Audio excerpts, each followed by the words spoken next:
नमस्कार बंधुरा आज के आमी आपनादेर जोन्नो डिम गाजर आलू और मयदा दिए एक स्नैक्स रेसिपि करे देखाबो।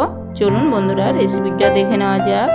आमी एखाने परिमाण मतो मयदा निয়েছি, संगे निয়েছি परिमाण मतो गाजर और आलू छोटो करे केटे निয়েছি, पेঁয়াজ कुचि, काँचा लंका कुचि और एकटा डिम। प्रथमे आमी मयदाते परिमाण मतो लवण निये नेब, संगे गाजर और आलू कुचि दिए भालोभाबे जल दिए मेखे एकटा डो बानिये नेब।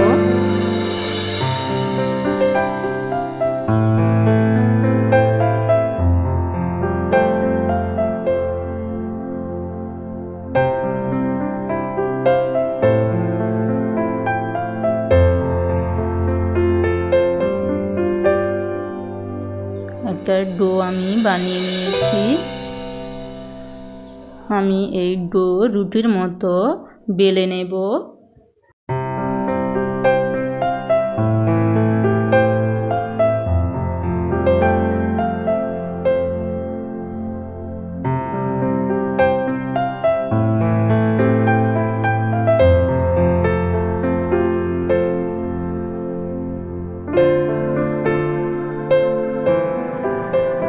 ভালোভাবে গোল করে বেলে নিয়েছি রুটির মতো।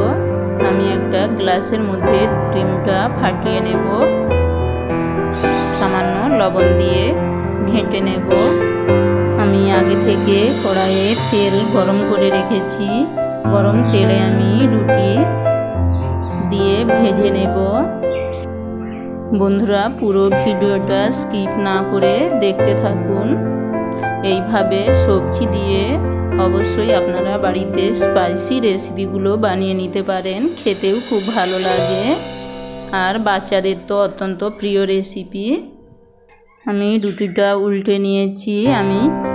আমি একটা ছোট চামচে তেল নিয়ে চারধারে হালকাভাবে তেল দিয়ে দেব।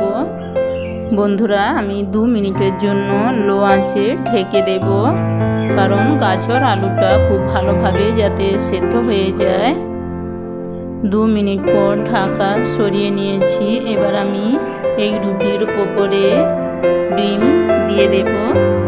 এটা চামচ দিয়ে ডিমটা আমি চারধারে রুটির মধ্যে লাগিয়ে দেব।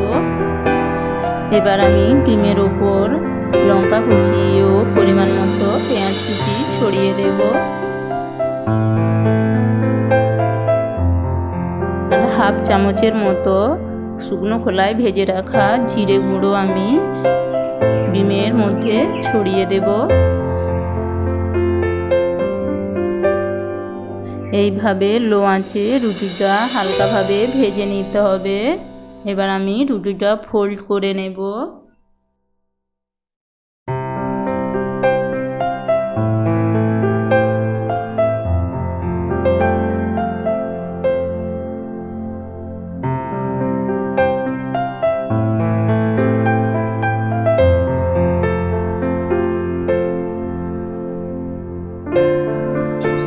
রুটিটা আমি খুন্তি দিয়ে টুকরো টুকরো করে কেটে নেব।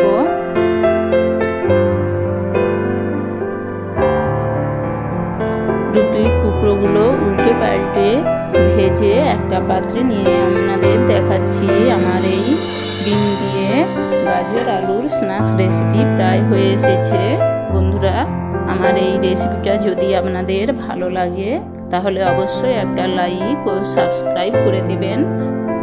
বাড়িতে অবশ্যই আপনারা এইভাবে একবার হলেও বানিয়ে খাবেন, দেখবেন একবার খেলে বারবার এইভাবেই বানিয়ে খেতে ইচ্ছে করবে।